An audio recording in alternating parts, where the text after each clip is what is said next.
गणाधिपतये नमः। ओं श्री महासरस्वत्यै नमः। हरि ओं। ह्रीङ्कारासनगर्भिता नलशिखां सौक्लीङ्कलां बिभ्रतीं सौवर्णां वरधारिणीं वरसुधाधौतां त्रिनेत्रोज्ज्वलां वन्दे पुस्तकपाशमङ्कुशधरां सृग्भूषितामुज्ज्वलां त्वां गौरीं त्रिपुरां परात्परकलां श्रीचक्रसञ्चारिणीम्। ओं श्रीमात्रे नमः। లలితాంబికాయ నమో నమః. శక్తి మీడియా ఛానల్ని వీక్షిస్తున్న ప్రేక్షక మహాశయులందరికీ కూడా మా నమస్సుమాంజలు. తదనంతరం ధనుస్సు రాశి, తృతీయంలో రాహువు ఉన్నాడు. ధనుసు రాశి వాళ్ళకి ఇబ్బంది లేదు, రాహువు వల్ల మంచి యోగాన్ని ఇస్తాడు చక్కగా. చతుర్థంలో శుక్రుడు, శని, చంద్రుడు ఉన్నాడు. ఎడు చేసి శని వల్ల ఇబ్బంది అండి అందరికీ. తగు పరిహారాలు చేయించుకుంటే పాపం ఆయన కూడా ఏం చేయడు, బ్యాక్ అయిపోతాడు వెంటనే. శనివారం నాడే చక్కగా తైలాభిషేకం 19 సార్లు ప్రదక్షిణాలు,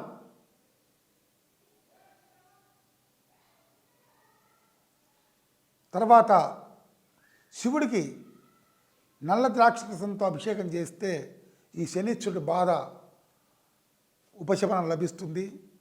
ఇక్కడ శుక్రుడు పెద్ద ప్రాబ్లం కాడు.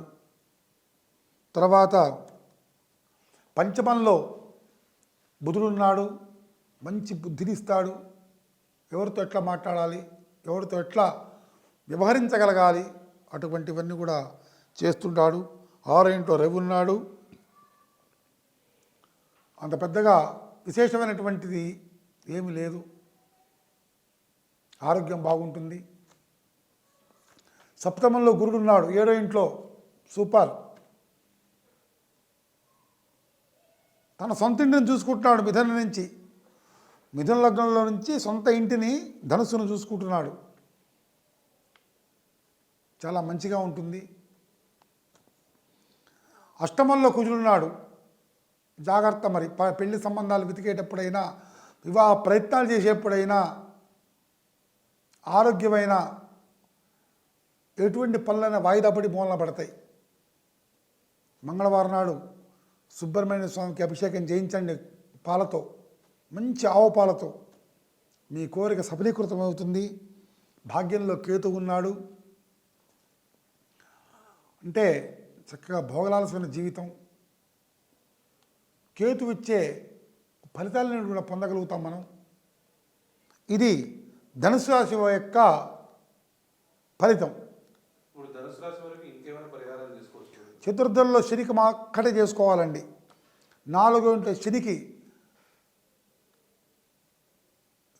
శని దోష పరిహారార్థం తైలాభిషేకం, నల్ల నువ్వులు దానం ఇటువంటి చేసుకుంటే శని పరిహారం అయిపోతుంది. ఇబ్బందికరమైన సంఘటనలు ఏం జరగవు. ఇది ధనుసు రాశి యొక్క ఫలితం.